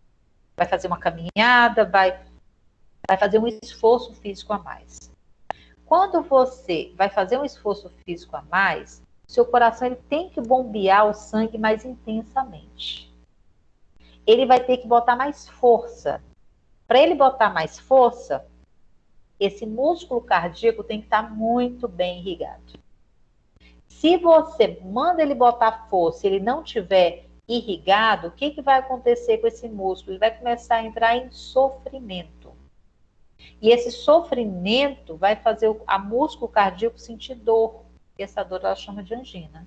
Então, você imagina que você tem, por exemplo, uma artéria, e essa artéria está irrigando esse músculo cardíaco, certo? Vamos voltar aqui para o desenho. Ó, aqui. Você imagina que você tem aqui, ó, essa artéria que está aqui, ó, ela está um pouco comprometida. Ela está aqui, um pouco não, 80% comprometida. Está 80% fechada. E é essa artériazinha aqui, ó, que está irrigando o seu músculo cardíaco para que ele tenha força de trabalhar. Na hora que você aumenta o trabalho dele, você precisaria que essa artériazinha aqui mandasse mais sangue para ele trabalhar melhor. Só que a artéria está fechada. Está 80% fechada. Então, se está 80% fechada, o sangue que vai chegar nesse músculo aqui, ó, não vai ser o suficiente para fazer aquela atividade, tá? Então, a pessoa vai sentir a dor enquanto ela fizer a atividade. Parou de fazer, epa, parou de doer. Comecei a movimentar, a dor apareceu. Parei, a dor desapareceu. Então, isso é o que a gente chama de angina estável. Ela vem mediante um esforço físico. Tá? E existe a angina instável. O que é a angina instável? Independente de tu estar movimentando, não estar movimentando, o músculo cardíaco ele está queimando. É sinal de que realmente está faltando muito sangue para ele. Você imagina que você tem ali 95 de obstrução dessa artéria. Está passando quase nada de sangue. Para o próprio coração funcionar normal, aquilo já vai ser muito para ele. Entendeu? É muito pouco sangue que ele está recebendo. Então ele começa a queimar porque ele está recebendo pouco sangue, dizendo, olha galera, ó, estou infartando. Tá? Então essa dor, essa angina, é uma dor que precede o infarto e ela significa que de alguma forma aquele músculo cardíaco ele esteja entrando em sofrimento. Tá? Então angina é igual a sofrimento. O coração está sofrendo dor no peito. Pode ser só durante a atividade física, angina estável. Pode ser em qualquer situação, parado, andando, angina instável. Tudo bem, gente? Tranquilo aqui? Ó, eu já vi vários casos que minha família, todo mundo, vou até bater na madeira aqui perto de mim, ó, bati na madeira. Minha família toda é safenada. Minha família toda infarta. Toda, tá? Então, o que acontece? Eu já acompanhei muitos casos de infarto na minha família. Já vi, né, várias pessoas, né, evoluindo para infarto e tal. Ô, gente, é batata. Se você tem um parente, né, que você, por exemplo, começou a sentir dor no peito, ficou quietinho, epa, parou dor no peito. Andou, subiu uma escada, levantou, ai, a dor no peito começou. Manda essa pessoa parar. Repouso absoluto.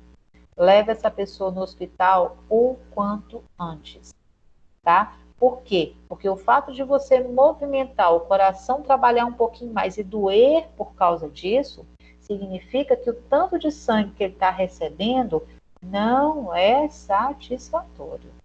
Essa pessoa ela pode ter um grau de obstrução.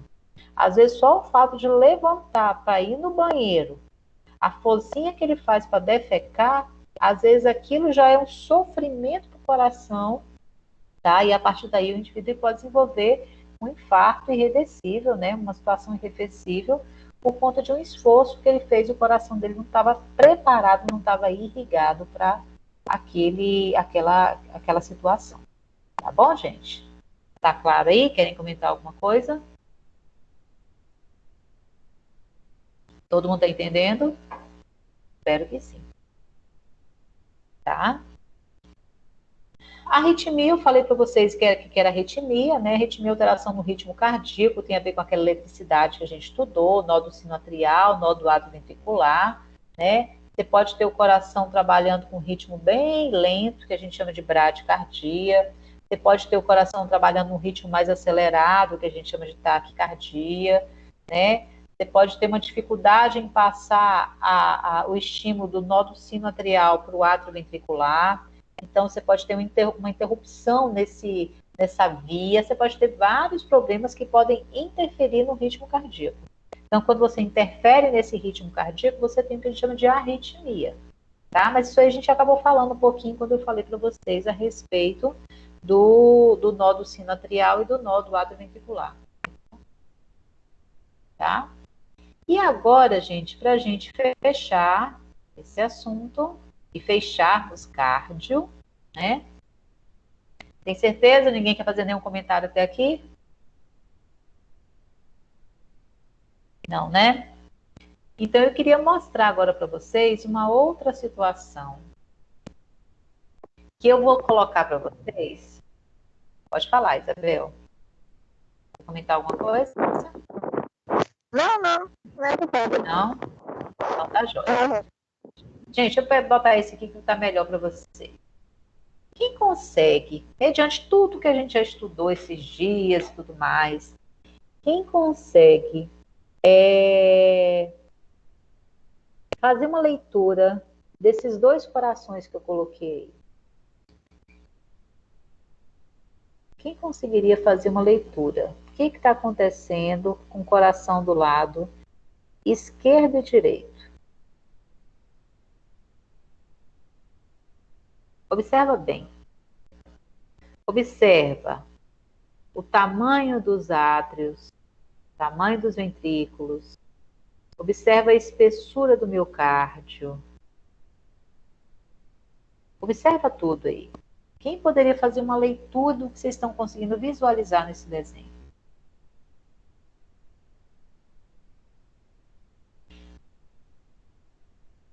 O primeiro parece que está normal, agora o segundo, não sei o que tem. Mas o que você observa que está diferente, Jamila, nesse segundo? Está maior essa parte de baixo. Essa parte de baixo é chamada de quê?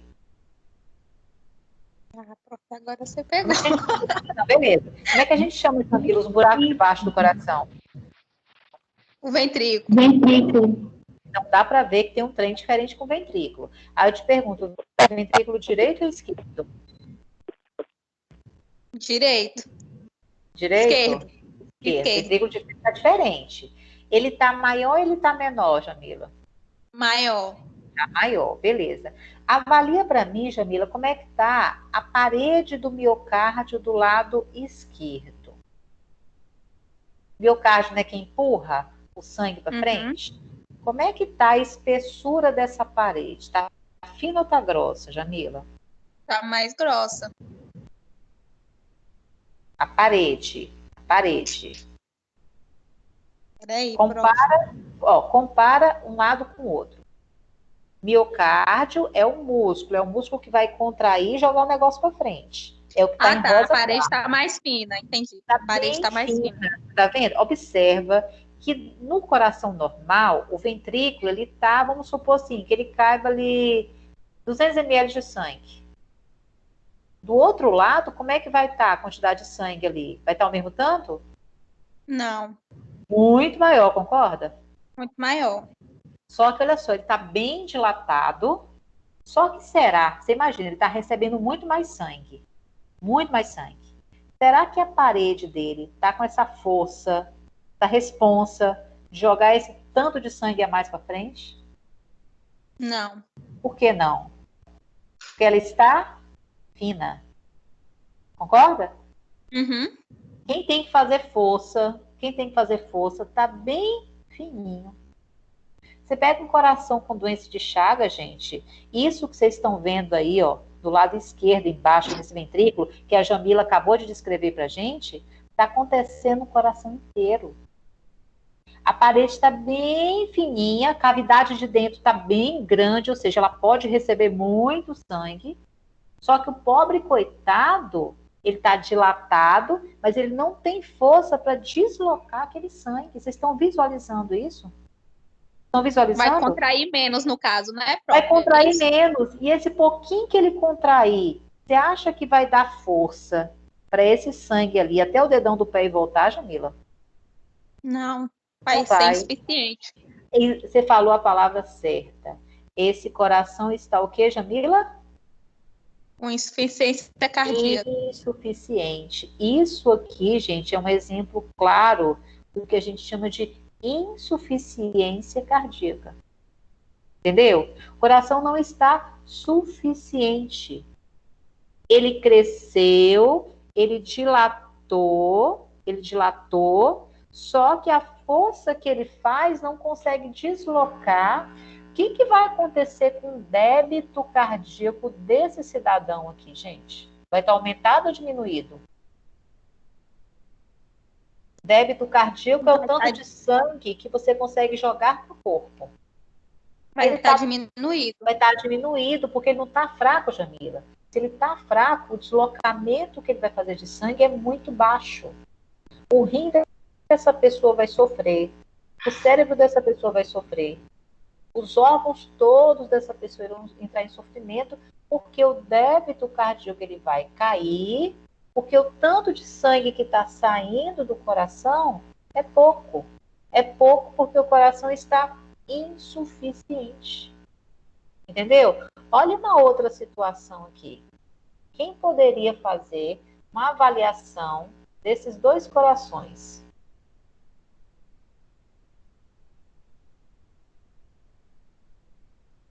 O coração da esquerda, o músculo dele tá inchado?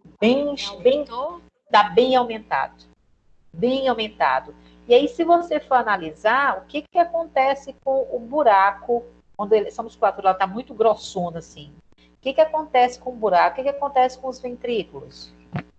Eles se fecham mais? Ele se fecha. Ele vai receber o mesmo tanto de sangue ou ele vai receber menos sangue?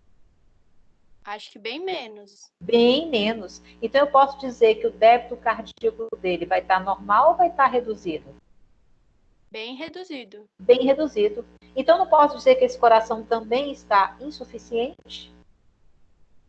Pode. Então, observa que numa situação onde o músculo cardíaco, a parede do ventrículo, ela estava dilatada, o coração ficava insuficiente. E na outra situação, onde o músculo cardíaco ele estava grande, porém o espaço dentro reduzido, o coração também se tornava nessa situação insuficiente, porque nas duas situações o meu débito cardíaco estava reduzido. Então, isso aí que eu estou apresentando para vocês, gente, a gente chama de insuficiência cardíaca. O que pode gerar, por exemplo, essa situação aqui que vocês estão vendo nessa figura, gente? Um infarto, pode fazer o músculo cardíaco entrar em atrofia e gerar isso aqui. Ou então, por exemplo, vamos pegar uma pessoa que teve doença de Chagas. Tá? Então, são várias situações que podem fazer o coração da gente ficar insuficiente por haver essa dilatação excessiva dentro, essa fraqueza do músculo cardíaco. E quando você pega essa outra situação aqui, gente, cadê? Opa, coração normal, cadê? Quando você pega essa outra situação aqui, tem pessoas que têm uma hipertrofia cardíaca patológica. Por exemplo, você pega o coração de um atleta, gente, é comum que o coração do atleta, ele tenha esse músculo, igual vocês estão vendo que a colega falou, Emily falou, o músculo está aumentado, não é que ele está dilatado, não é que ele está inchado, ele está aumentado a parede do miocárdio. Só que a do atleta, na hora que ele vai crescendo a parede do coração, o buraco de dentro do ventrículo ele vai acompanhando, vai ficando grandão também. Só que essa patologia que vocês estão vendo aqui, o que acontece? Que é uma hipertrofia cardíaca patológica, o músculo cardíaco está aumentado e o buraco que recebe o sangue está diminuído. Está recebendo pouco sangue, como a Emily falou. Resultado, vai sair pouco sangue desse coração. Você também vai entrar aí numa situação, né, de insuficiência cardíaca. Entenderam, gente? Tranquilo? Então, vendo que, quando você fala sistema cardiovascular, não é só infarto, gente. É infarto que a pessoa pode ter, a trombose que ela pode ter, a trombose pode evoluir para o infarto, placa de ateroma pode evoluir para o infarto, esse coração pode estar fraco, o coração pode ter crescido demais, pode ter crescido demais, estar com as cavidades bem dilatadas, o ritmo cardíaco pode estar alterado. Então, olha o tanto de problemas que podem acometer o sistema cardiovascular. Né?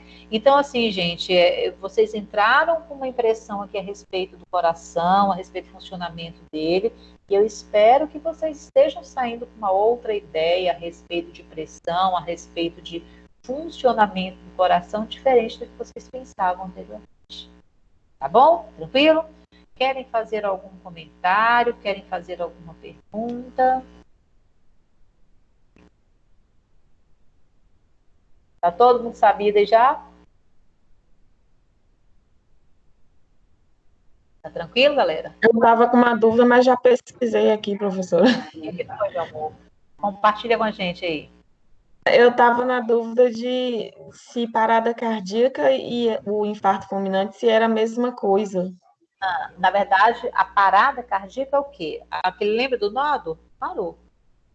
O infarto fulminante é o quê? Você tem que ter, nem sempre o coração ele vai parar por causa de um infarto, gente. Uma pessoa está infartando. A gente viu que o infarto é o quê? É a morte do tecido cardíaco, que pode ser ele todo, pode ser um pedaço dele. Então, se uma pessoa está infartando, o peito está ali queimando, o coração continua batendo, justifica tu subir em cima dessa pessoa e começar a fazer uma massagem cardíaca? Não, o coração dela não parou. Entendeu? Agora, por exemplo, essa pessoa ela pode evoluir para um infarto fulminante.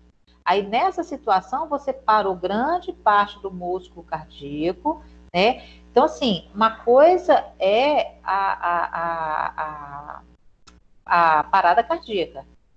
Outra coisa é o infarto fulminante. Entenderam, gente? Tranquilo? Parada tem muito a ver com o trabalho dos nodos e também o infarto ele pode evoluir para uma parada cardíaca também. Isso pode acontecer também. Tá claro, galera? Tranquilo aí para vocês? Sim, professora. Então, ótimo. Vamos finalizar então aqui por hoje, tá certo? Na aula que vem a gente vai iniciar sistema respiratório. E se alguém tiver alguma dúvida, pode compartilhar aí com a gente. Se eu souber responder, estou aqui à disposição, tá bom? Se não tiverem dúvidas, por hoje está tranquilo. E aí, na próxima semana, a gente se encontra, se Deus quiser, tá? Lembrando que daqui a umas 2 ou 3 aulas, eu vou estar passando para vocês o último estudo dirigido que vocês irão anexar as primeiras questões que eu apliquei na prova, na aula passada. Quem não estava presente na aula passada, é só ir lá na minha aula, que eu postei da semana passada, assista a aula toda, que no final você vai ter lá as questões que eu disponibilizei para as pessoas que estavam assistindo a minha aula. Tá bom, galera? Beleza? Um grande abraço para todos vocês, fiquem com Deus, e semana que vem a gente está aí de novo, se Deus quiser. Tá bom? Beleza. Boa noite, gente. Boa noite, professor. Boa noite. Boa noite.